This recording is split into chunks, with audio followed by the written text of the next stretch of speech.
Hey, welcome to Gold Sex Shoes.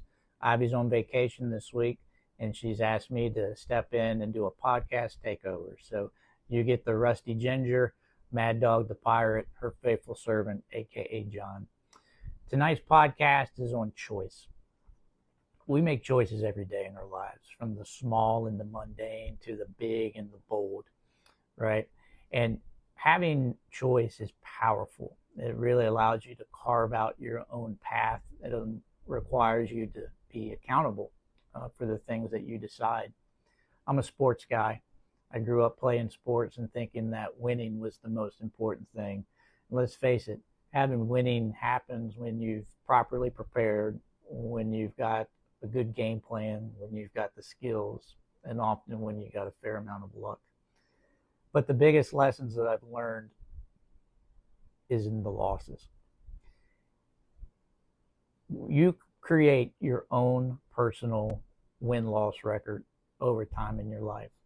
And you take that reputation with you, that others are able to see how well you've done in your choices. And if you do it right, you get to leave a legacy that your family and friends can be proud of. Let's face it, the power of choice comes with a great amount of responsibility. And you have to understand, you have to self-reflect, you have to self-discover, and you have to own your value, know your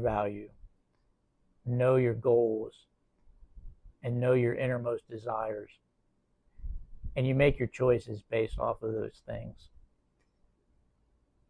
When you can do that, it creates a really authentic, fulfilling life that others can be proud of and that you can be proud of.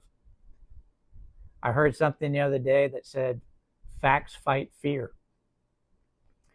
And in some of the more difficult decisions I've been faced with, they've often come with stress, anxiety, or the desire to make those decisions out of an emotional response.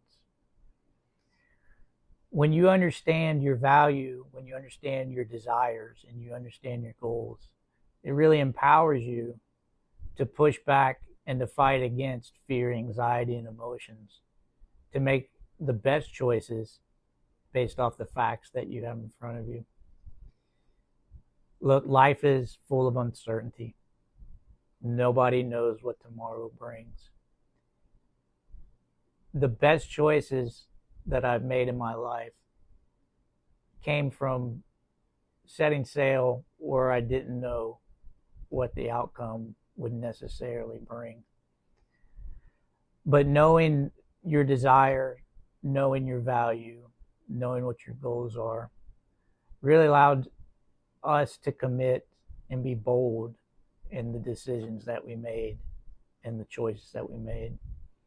One of my favorite verses is Matthew 5:37 that says, "Let your yes be yes and let your no be no." And to me, that really talks about taking the time to understand what your choice is and to commit to it. The Stoic philosopher Epictetus said, "If your choices are beautiful, so will you be." Hey, thanks for letting me pinch hit tonight. I'm looking forward to Ivy getting back and taking over her podcast. I know she really misses doing this and seeing everybody. This is harder than it looks. You guys, everybody stay safe. We'll talk to you soon.